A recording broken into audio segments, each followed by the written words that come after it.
Bonjour et bienvenue sur Dungeon Attack. Aujourd'hui on va faire l'unboxing et la présentation de Final Girl. Alors Final Girl, qu'est-ce que c'est du coup? Final Girl, c'est un jeu solo qui réimplémente négociateur d'otages, donc un jeu avec des scénarios différents et un objectif plus ou moins similaire. Le jeu est édité chez nous par Don't Panic Game et est sorti récemment alors qu'il existe depuis 2021 ou 2022 aux États-Unis si je me trompe pas. Le but du jeu il est assez simple, c'est un slasher movie. Vous jouez la Final Girl, la survivante, et vous devez survivre au tueur. Bon alors c'est des tropes bien connues du slasher, mais je trouve que ça peut faire un jeu excellent. Excellent en vrai pour le moment, je sais pas, j'y ai pas joué vu que j'ai même pas ouvert les boîtes.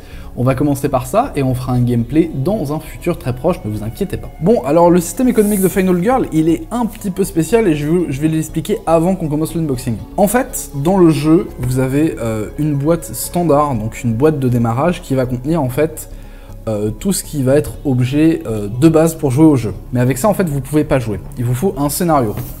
Donc là, moi j'ai pris Poltergeist, la maison hantée je crois. Donc il nous faut une boîte de base et un scénario pour pouvoir jouer au jeu. Sachant qu'il existe un kit qui contient du coup la boîte de base et un scénario, mais globalement là il est en rupture, il y a quelques petits soucis d'approvisionnement. Du coup, moi j'ai chopé la boîte de base et un scénario à part. Bon, on va commencer par la boîte de base du coup. C'est incroyable, à chaque fois que je prévois un unboxing, je ne prends jamais de couteau ou de quoi ouvrir. Allez savoir.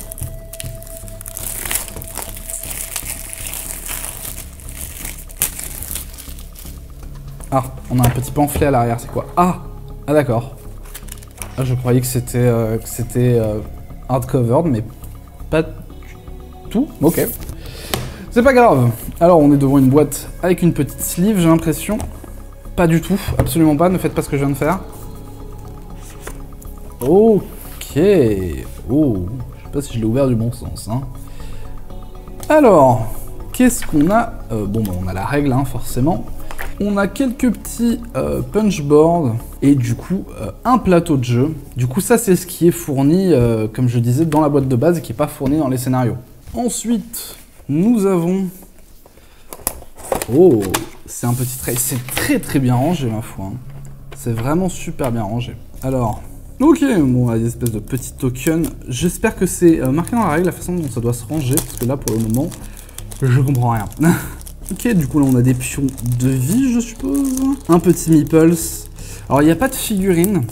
Et je sais qu'il y a des upgrades de figurines. Donc si c'est votre truc les figues, il y a des upgrades qui sont faisables. Oh ça doit être les autres petits survivants qui vont avoir une très bonne semaine je pense. Ensuite on a des dés. Moi j'aime toujours voir le feeling des dés en général. Oh, oh c'est des bons dés. Allez le petit ASMR de dés.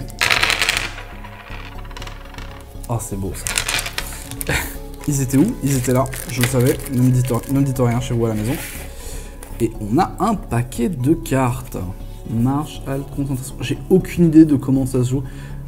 On voit le petit masque de hockey de Jason Voorhees. Ok, ça doit être les cartes qu'on utilise pour jouer, nous, en tant que survivantes.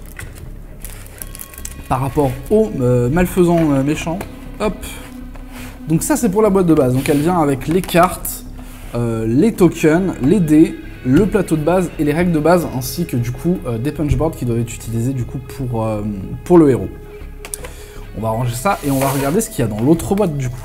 Je vais laisser le rulebook dehors parce que je vais le lire vraiment très vite, je pense. Et du coup, le scénario qu'on a attrapé avec... Ah, la boîte est des deux côtés. Parce que j'ai failli demander un renvoi à Philibert quand je l'ai reçu. Parce que moi j'avais vu que cette cover sur le site et du coup je reçois ça, il y a marqué Poltergeist, je me dis mais bon, bonjour Indiana. Ils m'ont pas envoyé de bonjour. Bonjour les chats. Bonjour mon cœur. On a la visite de Indiana. Oui. Alors du coup, ça s'ouvre comme l'autre? Ça s'ouvre comme l'autre. Non? Si? Si, complètement. Ah, elle est magnétique celle-là, d'accord. Je crois. C'est ça, elle est magnétique. Ok. Oh, oh. Là, on a un espèce de petit décor hein, qu'on n'a pas sur l'autre du coup. Ok. J'aime beaucoup la présentation de ces petites boîtes, je les trouve vraiment très jolies. J'ai aucune idée de comment ça s'ouvre à côté.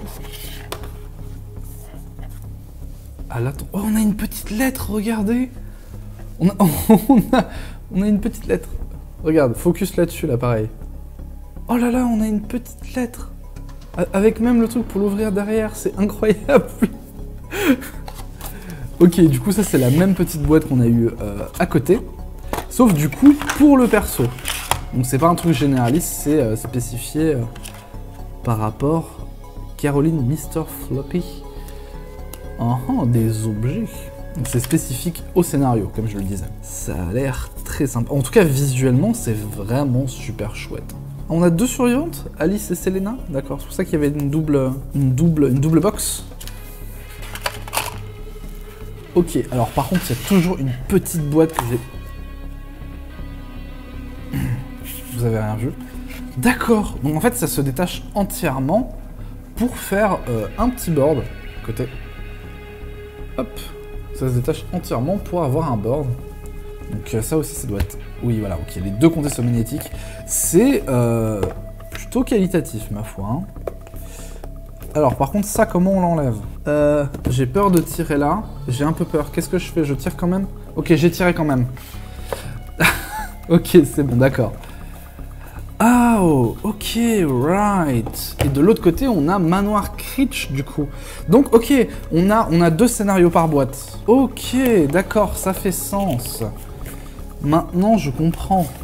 Enfin, je crois. Je suis vachement renseigné, hein. Ok, on a aussi une petite lettre de l'autre côté. La même, du coup, pas pour le même personnage. Et du coup, sur l'autre boîte, on a aussi des cartes et des petites punchboards supplémentaires et un deck que j'ai pas vu ailleurs. Disposition. Oh, on va peut-être devoir trouver des choses dans le manoir. En tout cas, ça va être super intéressant de parcourir tout ça. J'ai vraiment méga hâte de vous en faire du gameplay. Et c'est assez intelligent ce format de boîte, mine de rien. Hein. Avec les pans magnétiques qui permettent en fait d'avoir deux scénarios en un, mais aussi d'avoir les boards et tout ce qu'il faut dans une boîte assez compacte. Et ça, je trouve que c'est une bonne idée. Franchement, par contre, ils ont raté le coup, je trouve, de faire la boîte comme au format VHS, genre double Betamax et tout comme ça.